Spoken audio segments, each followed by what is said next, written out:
Bismillahirrahmanirrahim. Alhamdulillahi wa bihi nasta'in wa alayhi natawakkal. Wassalatu wassalamu ala nabiyyina wa habibina Muhammad ibn Abdullah wa ala alihi wa ashabihi wa man tabi'ahum bi ihsanin ila yaumiddin. Amma ba'du, assalamu alaikum wa rahmatullahi wa barakatuh. Magandang hapon sa inyong lahat mga kapatid sa Islam kahit saan kayo naroroon. Nandito naman tayo sa pag-aaral natin sa mga pangalan ng Allah subhanahu wa ta'ala. Dalangin natin sa Kanya na pagpalain niya sa atin at buksan niya sa atin ang mga iba pang kaalaman na napapaloob sa Kanyang mga pangalan, dahil ang mga pangalan ng Allah subhanahu wa ta'ala ay punong-punong mga pagpapala at punong-punong mga kaalaman na wala tayong nalalaman kundi ang binubuksan niya sa atin. Napag-aralan natin last meeting ang pangalan niyang Al-Mu'min. Ngayon naman ay pag-aralan natin sa abot ng itatawfik niya sa atin ang pangalan niyang Al-Wasi'. Al-Wasi', mga kapatid sa Islam, ay nabanggit ng 9 na beses sa banal na Quran. Al-Wasi' ay opposite ng Ad-Dayyiq. Al-Wasi' ang napakalawak. Ang napakalawak. Opposite niya ang napakaiksi o napakasikip. So ngayon, sa pangalan ng Allah na Al-Wasi', ibig sabihin ay Al-Wasi'u as-Sifat. Al-Wasi'u as-Sifat, ang napakalawak ang kanyang mga katangian. Ano-ano ang mga katangian ng Allah? Marami ang katangian ng Allah. Ibig sabihin ay walang dulo ang mga katangian ng Allah subhanahu wa ta'ala. Isa sa kanyang mga katangian ang al-ilm, wasi'ul ilm. Malawak ang kanyang kaalaman. Kaya ang mga pangalan niyang al-wasi' ay kadalasan sa kanya ay kasabay niya ang pangalan niyang al-alim, wasi'ul alim. Wasi'ul ilm alladhi wasi'a ilmuhu jami'al ma'lumat. Napakalawak ang kanyang kaalaman, magkakasya sa kanya ang lahat ng kailangang alamin. Lahat ng kaalaman ay alam ng Allah subhanahu wa ta'ala. Bago pa nilikhain ang mga kalangitan at mga kalupaan ng 50,000 years ay alam na niya ang lahat ng mangyayari hanggang sa dulo ng mundo. Ikaw, halimbawa, ang isang tao ay 50,000 years pa bago likhain ng Allah ang mga kalangitan at mga kalupaan ay alam niya ang lahat ng sasabihin mo, ang lahat ng gagawin mo. Bakit? Kasi wasi'ul ilm, napakalawak ang kanyang kaalaman. Samantala, mayroon din tayong katangian na kaalaman subalit napakasikip, napakaiksi. Ang alam lang natin ay ang mga nakaraan at hindi ipalubos-lubusan kundi nakakalimutan natin kasi hindi tayo wasi, hindi malawak ang ating katangian. Binigyan lang tayo ng konti sa mga katangian ng Allah subhanahu wa ta'ala, ang kaalaman. Pangalawa, wasi'ul fadl. Lahat ng katangian ng Allah ay malawak siya doon. Wasi'ul fadl, napakalawak ang kaniyang pagtutustos sa atin. Ang lahat ng tao, lahat ng jin, lahat ng nilalang sa kalangitan at kalupaan ay sinong nagtutustos sa kanila? Ang Allah subhanahu wa ta'ala. Dahil napakalawak niya, napakalawak ang kaniyang kabutihan, napakalawak ang mga mabubuting mayroon sa kanya. Tulad ng lagi natin nababanggit na hadith na sinabi ng Allah sa hadithul Qudsi na walau anna awwalakum wa akhirakum wa insakum wa jinnakum qamu fi sa'idin wahid fas'aluni fa'ataitu kulla mas'alatahum ma nakasa dhalika min indi illa kama nakasa al-mikhyatu idha udkhila al-bahr. Kahit magtipon-tipon pa ang pinakauna sa inyo. Sino ang pinakauna sa atin? Si Adam alayhis salam. At pinaka-last na nilalang nilikha sa inyo, at idagdag pa doon ang mga jin, magsama-sama kayo sa isang lugar at humiling kayo sa akin. Sa palagay mo, ilan ba ang bilang kung magsama-sama tayong lahat mula kay Adan at mula sa pinakahuling nilikha ng Allah? Ilan kaya ang bilang natin? Hindi natin kayang bilangin, no? Subalit napakalaki niya. So, kayang tustusan ng Allah ng isang beses. Kung ibibigay ko sa inyo, humiling sila sa akin ng sabay-sabay at ibigay ko sa kanila ang lahat ng kanilang hiniling, ay walang mababawas sa anumang mayroon sa akin maliban kundi kahalin tulad ng krayong pag pinasok mo sa dagat na walang nabawas sa dagat. Kung ano lang ang dumikit sa krayong. So, bakit ganyan? Kasi ang Allah ay wasi'ul fadl. Napakalawak ang kaniyang mga mabubuti. Ang hawak ng mga mabubuti na riniriski niya sa atin ay napakalawak. Wasi'ul fadl. Wa huwa subhanahu wasi'ur rahmah. Ang Allah din, kabilang sa katangian yan, ang ar-rahmah. Maawain. So, napakalawak ang rahma ng Allah subhanahu wa ta'ala. Ang biyaya niya, ang awa niya ay napakalawak. Gaano kalawak ang rahma ng Allah subhanahu wa ta'ala? Ang sinabi ng propeta sa makaninaw ang kapayapaan ay inna lillahi mi'ata rahma. Mayroon siyang 100 mercy. Nang ibinabalang niya dito sa lupa ay 1. Na yun na ang pinaghahati-hatian ng lahat ng nilikha. Doon na papaloob, kabilang doon ang awa ng ina sa kanyang anak. So, ilan ang ina sa lupa? Ina na tao, ina na hayop, at ang mga hindi natin nakikita. So, lahat ng hinahati-hati nilang mga awa sa kanilang mga anak, sa kanilang mga asawa, sa kanilang mga pamilya, sa kanilang mga kaibigan ay galing na doon sa isa. At sa kaakhara, li'ibadihil mu'minin, tis'ina minha. Bilitid sa mga mananampalataya. Bilitid sa ating mga mananampalataya kay Allah ang 99 mercy na ipinaghanda niya sa atin sa kabilang buhay. Kaya, manunotis natin mga kapatid sa Islam na ang mga promise ng Allah ay napakalaki. Napakalaki ang mga promise ng Allah na igagawad niya sa mga taong sumusunod sa Kanya, sa mga taong matakotin sa Kanya, sa mga taong gumagawa ng mga mabubuti. Minsan ay dahil sa kaiksian ng ating mga utak ay parang hindi natin matanggap dahil hindi pa natin nakita. Dahil yun ang 99 na mercy ng Allah subhanahu wa ta'ala na ipinaghahanda niya sa mga mananampalataya sa atin. Subhanallah. Biruin mo, yung isa lang sabi ng propeta na dinidescribe niya sa atin ang kalawakan at kagandahan ng paraiso. Lamawdi'u sawti ahadikum khairum minad dunya wa ma fiha. Ang malalagyan lang sa tungkod ng isa sa inyo sa paraiso. Alam natin yung tungkod natin dito na maliit lang. Steak.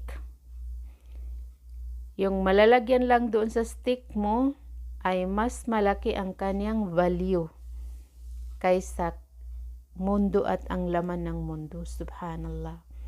Kaya pag naunawaan mo, bakit napakalawak, bakit napakalaki ang value doon? Kasi ang Allah ay wasi. So isa lang yan. Imaginein mo yung malalagyan lang sa steak ng may steak ay mas malaki kaysa mundo at sa laman ng mundo. Sinasabi yan sa atin para hindi tayo maabala sa mundo. Para hindi tayo maabala sa mundo at ma-priority natin ang kabilang buhay natin kasi mas malaki doon. Dito ay napakaliit at saka napakasaglit natin. So paano mo ba ipagpapalit ang maliit sa malaki? Paano mo ba ipagpapalit ang hindi maganda sa napakaganda? Paano mo ba ipagpapalit ang mawawala din kaysa hindi mawawala permanent? Kaya, yun ang dahilan kung bakit manunotis natin sa mga promise ng Allah sa mga ginagawa natin kahit konti na napakalaki ang gantimpala Kasi ang 99 mercy ng Allah ay doon natin aaniin sa kabilang buhay. So, yun ang dahilan kung bakit ang mga maalam kay Allah ay hindi mahalaga ang mundo sa kanila. Tingnan niyo ang lahat ng mga propeta at mga sugo. Si Propeta Muhammad sallallahu alaihi wasallam ay pinapili siya ng Allah kung ano ba ang gusto niya. Manatili siya sa mundo at mapaparaiso din. So, ano ang pinili niya? Pinili niya na mamatay dahil alam niya na ang mundo ay hindi maganda.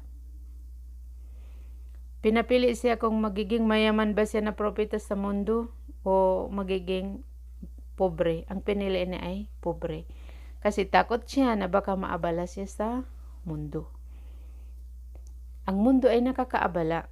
Kaya huwag nating i-priority ang mundo natin kaysa kabilang buhay natin. Tingnan niyo ang isang kwento. Aywan lang kung totoo. Pero pag naikwento ay at least nakapulot tayo ng aral. Ang hari daw na napakamayaman ay takot siya mamatay. Kaya humanap siya ng taong matapang na kaya niyang magpalibing at magkuha ng information kung ano ang nangyayari sa libingan. Nakahanap daw sila ng miskin na kailangan niya talaga ang pera kasi susuhulan ang sinumang magpalibing ng kahit isang oras lang.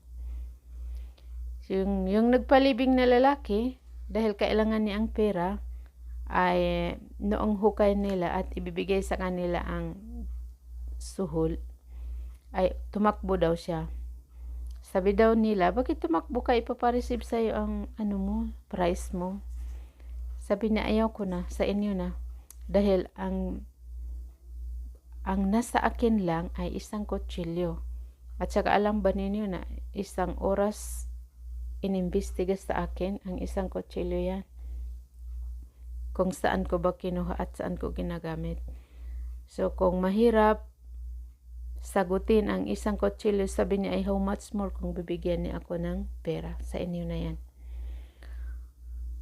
Yun mga kapatid, sa Islam, ang mga propeta at mga sugo na hindi nila pinili na maging mayaman sila dito sa mundo dahil makakaabala ang mundo.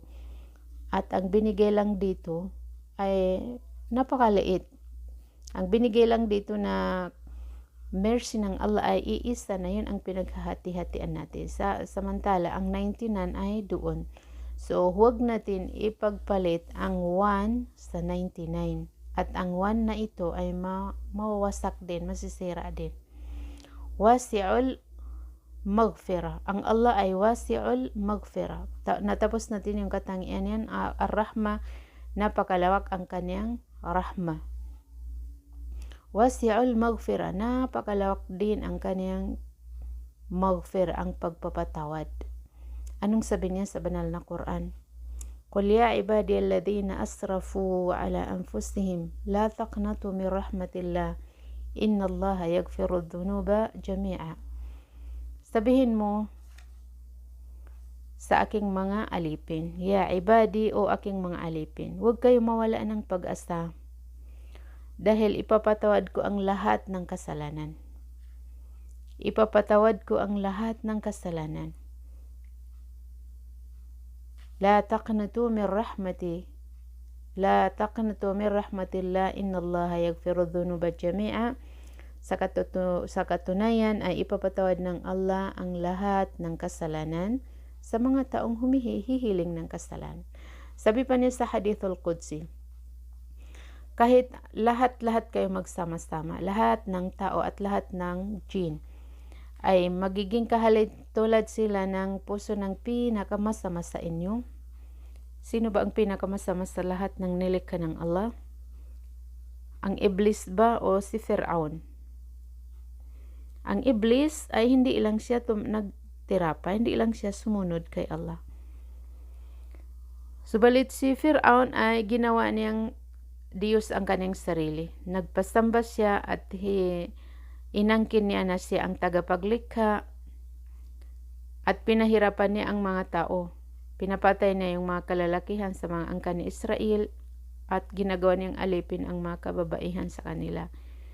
Nanira siya masyado dito sa ibabaw ng lupa. So siya ang pinaka makasalanan sa lahat ng tao.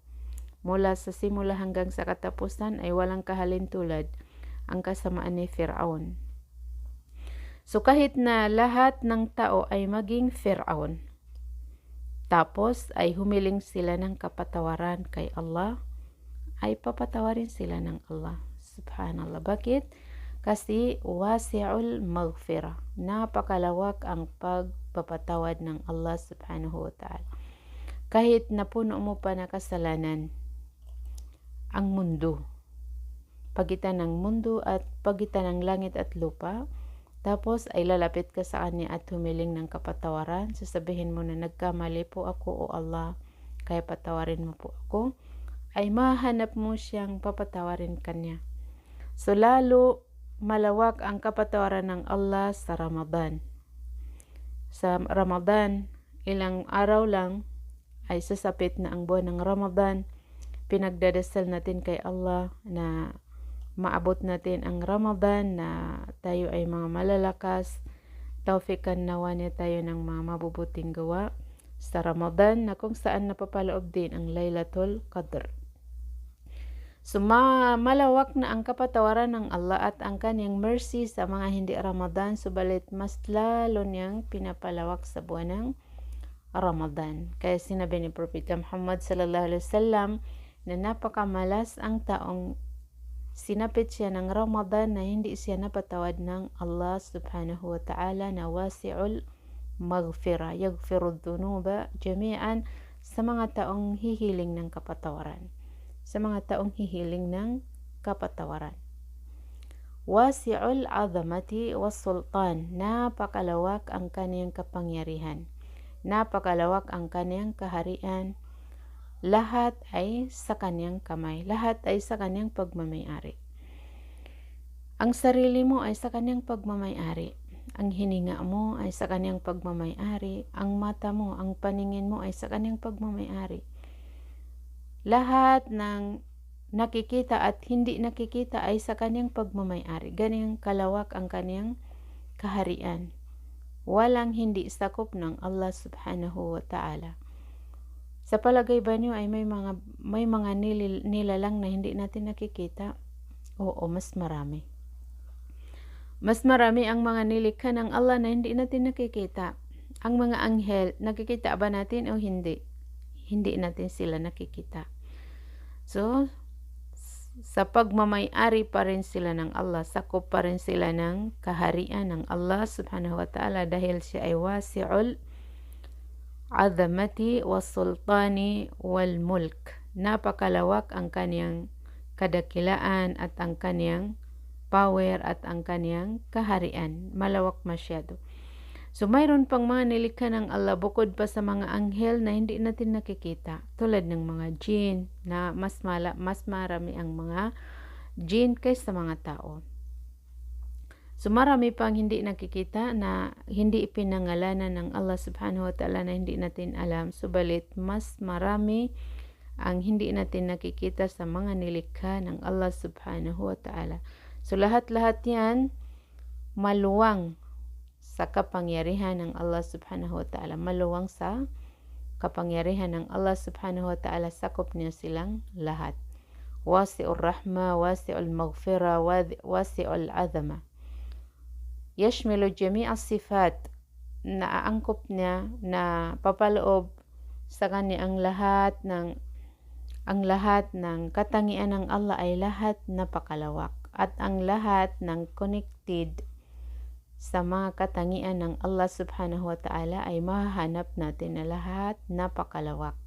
Lahat napakalawak. Dito na tayo sa mga ayat, mga verse na binanggit, nag-end ng pangalan ng Allah na Al-Wasi'. Sinabi niya Suratul Baqarah, verse 115. Walillahil mashriq wal maghribu fa aynama tuwallu fa thamma wajhullah innallaha wasi'un alim. Yun ang point of view. Sa katunayan, walillahil mashriq wal maghrib, sa pagmamayari ng Allah ang silangan at kanluran. Kung saan sumisikat ang araw at saan lumulubog ay sa pagmamayari ng Allah. فَأَيْنَمَا تُوَلُّوا فَثَمَّ وَجْهُ اللَّهِ. Kahit saan kayo haharap, pag kayo ay nagdasal, ay natatapat niyo ang Allah subhanahu wa ta'ala. Inna Allaha wasi'un alim, dahil ang Allah ay lubos na malawak at lubos na maalam. Lubos na maalam at lubos na malawak. Saan malawak? Pag narinig natin ang pangalan ng Allah na lubos na malawak, ay lahat ng pasikot-sikot ng Allah ay malawak siya doon. Malawak sa kanyang personality, malawak sa kanyang mga katangian, malawak sa kanyang mga pangalan. So lahat malawak doon ang Allah subhanahu wa ta'ala. Lubos na maalam. Sinabi niya ito noong ibahin niya ang Qibla. Dati kasi ay doon nagkaharap ang mga Muslim sa Masjid al-Aqsa sa Syria. Tapos nagpahayag siya ng verse na ibahin ang hinaharapan sa pagdasal, na doon na sila magharap sa Kaaba, yung Qibla natin ngayon. Kaya nagsismis ang mga Hudyo. Bakit daw iniba? Bakit daw iniba ang Qibla? Kaya sinabi ng Allah na lahat pagmamay-ari ng Allah ang kanluran at saka silangan. Kahit saan kayo magharap ay natatapat niyo ang Allah subhanahu wa ta'ala dahil siya ay wasi'un alim. Ipinag-utos lang niya na doon tayo magharap sa direction sa Qibla bilang pagsubok sa atin kung sino ba ang makikinig, sino ba ang susunod. Subalit, hindi nangangahulugan na doon lang mahanap ang Allah sa Qibla. Hindi lang doon mahanap. Kahit saan ay natatapat natin siya dahil siya ay wasi. Napakalawak niya. Malawak siya sa kanyang personality. Paano siya malawak sa kanyang personality? Sinabi niya sa suratul Baqarah sa ayatul kursi, wasi'a kursiyuhu samawati wal ard. Mas malawak ang kanyang kursi kaysa mga kalangitan at kalupaan. So, sino ang nag-describe sa atin sa kalawakan ng kursi na mas malawak sa kaysa mga kalangitan at kalupaan? Imagine kung gaano siya kalawak. Hindi lang imagination, kundi dinescribe ng propeta sa atin dahil ipinapahayag ng Allah sa kanya ang mga ibang sekreto na gusto ng Allah na ipahayag niya sa kanya. Ang sabi ng propeta, sumakaninaw ang kapayapaan ay ang kahalintulad ng kursi. Ang kahalintulad ng mga kalangitan at kalupaan sa kursi ay tulad ng singsing compare sa diserto. Ang fulat na ginamit ng propeta ay yung linalagay sa ilong ng kalabaw upang ilagay ang tali. So parang singsing. Ganyan kalawak ang kursi. Napakalawak niya compare sa langit at lupa. So alam natin ang mga kalangitan at kalupaan na talagang pinaghahangaan natin ang kalawakan niya kasi ito lang ang nakita natin. Subalit, mas may malawak pa dyan na yun ang kursi. Ang kursi naman, compare sa arsh ng Allah subhanahu wa ta'ala, ay parang singsing lang sa diserto. Nakita ng ating mga pag-iisip, ang ating mga puso, nakita ng puso natin kung gaano kalawak ang kursi. Kasi ang pinag-uusapan ngayon ay ang pagkawasi ng Allah subhanahu wa ta'ala, pagkamalawak niya. Malawak siya sa kanyang personality. Yun ang pinag-uusapan natin. So ngayon, step by step, kasi ang alam natin na malawak ay ang langit at lupa, di ba? Subalit, mas may malawak pa dyan dahil ang kursi. Ang kursi ang mas malawak. Saan ang mas malawak? Ang kursi. Kasi parang singsing lang ang mundo at parang singsing lang ang mga kalangitan at kalupaan kung ilalagay mo sa kursi. Ganyan kalaki ang kursi. Ang kursi na yan, mga kapatid sa Islam, ay dyan nakalagay ang mga paa ng Allah subhanahu wa ta'ala. Ang alam lang natin ay ang sinabi niya sa atin at bawal sabihin at bawal hanapin kung paano niya nilagay ang kanyang mga paa. Nakita na natin ang kursi. So, tingnan naman natin kung saan ang mas malawak. May bagay pa ba na mas malawak kaysa kursi? Oo, mayroon. ang arsh. Ang arsh ng Allah subhanahu wa ta'ala, na yun ang unang nilikha niya, ay mas malawak naman kaysa kursi. Gaano kalaki ang agwat ng kursi at saka arsh? Tulad ng agwat ng diserto at saka singsing. Sino ang singsing? Ang kursi. Ang diserto ang arsh. So kung ilalagay mo ang kursi sa arsh, ay parang naglagay ka ng singsing sa diserto. Ganyan kalawak ang arsh ng Allah, wasi'. So mas may malawak pa ba kaysa arsh? Nakita na natin kung gaano kalawak. Oo, mayroon. Ano ang mas malawak kaysa arsh? Ang Allah subhanahu wa ta'ala. Wasi'. Lubos na malawak sa kanyang personality. Malawak, lubos na malawak sa kanyang mga katangian, tulad ng nabanggit natin, ang katangian niyang kaalaman, ang katangian niyang awa, ang katangian niyang pagpapatawad, ang katangian niyang pagkadakila, at lahat ng kanyang katangian sa kanyang lakas, sa kanyang kaalaman, lahat-lahat ay malawak siya doon. So paano ba tayo mga kapatid sa Islam? Paano ba tayo hindi matakot sa ganyang kalaki? Subhanallah. Paano ba tayo hindi mahiya sa ganyang kalaki? Napakalaki niya sa kanyang pagtutustos sa atin. Hindi natin mabilang ang lahat ng itinustos niya sa atin. Kahit isa lang sa parte ng ating mga katawan, ay hindi natin kayang bilangin kung gaano na ba natin napakinabangan ang mata natin mula sa pagkabata. Gaano ba na natin napakinabangan ang paningin natin, ang lakas natin, ang paa natin. Lahat ng ibinigay niya sa ating katawan lang, ay hindi na natin kayang bilangin kung gaano ba natin napakinabangan. So, paano ba tayo hindi matatakot, hindi mahihiya, hindi magmahal sa ganitong kalawak, ganitong kalaki? Kaya pag nakilala mo ang Allah sa kanyang mga pangalan, sa kanyang mga katangian, sa kanyang mga gawa, ay no choice na hindi mo siya mamahal. Pag hindi siya mamahal, naunawaan mo na lahat-lahat pala ay galing sa kanya. Before, at saka now, at saka yung mga future, ay siya pala ang pinagmumulan ng lahat ng tinatamasamang biyaya, ay talagang mamamahal mo siya. Pag hindi mo siya minahal, kasi ang mamahalin mo pa ay ang ibang Diyos na hindi makapagsalita, hindi makarinig, hindi makagalaw, ay talagang abnormal ang tao. Abnormal na mas pipiliin niya ang walang kwenta kaysa ganito ang kanyang mga pangalan, ganito ang kanyang mga katangian. Yun ang unang verse na binanggit doon, ang pangalan ng Allah na wasi', nakasabay niya ang alim, wasi'un alim. Sinabi pa niya, wallahu yu'ti mulkahu man yasha, wallahu wasi'un alim. Tingnan nyo, lagi na nagsasabay ang pangalan ng Allah na wasi' at saka alim. Wallahu yu'ti mulkahu man yasha, at ang Allah ay ibinibigay niya ang kaniyang power. Ibinibigay niya ang kanyang power kanino? Sa taong gusto niya, sa taong nais niya.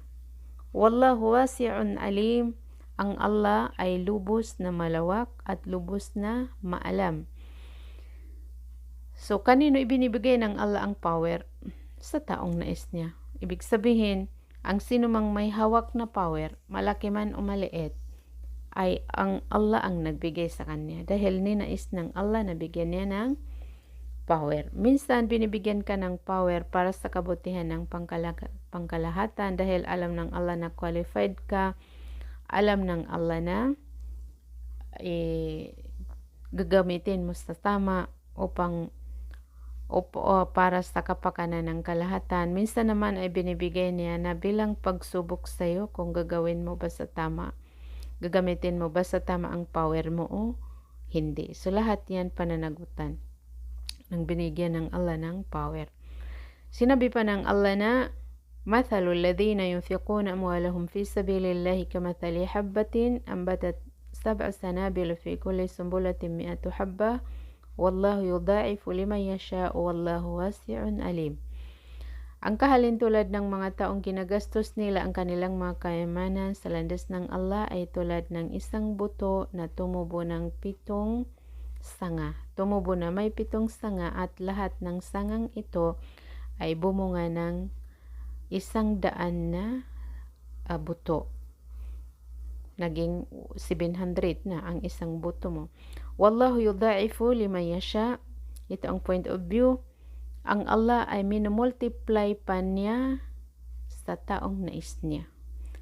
Hindi ilang 700. Halimbawa, naggastos ka ng 1 real o 1 peso sa landas ng Allah, ay babayaran ng Allah sa iyo ng 700 at saka imumultiply pa niya sa taong nais niya. Wallahu wasi'un alim, at ang Allah ay lubos na malawak at lubos na maalam. Lubos na malawak ang kanyang kaalaman. So, sino ang susobrahan pa niya ng 700? Hindi ilang 700 ang igagantimpalaan niya sa 1 real mo, kundi maaaring gagawin niyang 7,000. Maaaring gagawin niyang 7 million. Maaaring gagawin niyang hindi mo na kayang bilangin. Bakit gagawin niya yan? At kanino? Wallahu wasi'un alim, ang Allah ay lubos na malawak ang kanyang kaalaman. Alam niya kung sino ang nararapat niyang dagdagan. So, saan binabasi? Ano ang basihan? Ano ang basihan sa sino ba ang susubrahan pa ng Allah ang kanyang 700? Ang basihan, mga kapatid sa Islam, ay depende kung gaano ka nagkapag-ikhlas. Gaano mo ba iniwasan ang pagitang tao? Gaano mo ba ipinag-ikhlas ang ginawa mo? At gaano katama? Gaano mo isinunod sa pamamaraan ni Propeta Muhammad sallallahu alaihi wasallam? At gaano ba kalakas ang pagtitiwala mo na talagang gagantimpalaan ka ng Allah sa ginawa mong yan? Kasi minsan may gumagawa, dalawang nagdasal, halimbawa ng sunnah. Yung isa ay testing lang, nagtry lang, baka totoo. Ang isa naman ay tiyak sa kanyang sarili, nagagantimpalaan siya ng Allah subhanahu wa ta'ala sa dasal na yan. O di kaya nagsadaka. Ang isa ay sinusubok lang niya ang mga naririnig niya sa mga ulama kung totoo ba o hindi. Ang isa naman ay tiyak. So, magkaiba yan mga kapatid sa Islam. Depende sa katiyakan, kalakasan ng paniniwala mo kay Allah na talagang gagantimpalaan ka niya sa isang bagay na yan o hindi. So, diyan tinitingnan kung nararapat ba na sobrahan ang 700 na igagantimpala sa isang real mo na ginastos mo o hindi. Dalangin natin kay Allah na pagkalooban niya tayo ng marami pang kaalaman tungkol sa mga pasikot-sikot ng buhay natin dito sa mundo at pasikot-sikot ng mga ginagawa natin. Pagkalooban niya nawa tayo ng pagka-ikhlas, dahil ang may gantimpala lang sa ating mga gawa ay ang may naipag-ikhlas natin sa Kanya. Dito lang tayo hanggan mga kapatid sa Islam. Subhanakallahumma bihamdik, asyhadu an la ilaha illa anta, astaghfiruka wa atubu ilaik.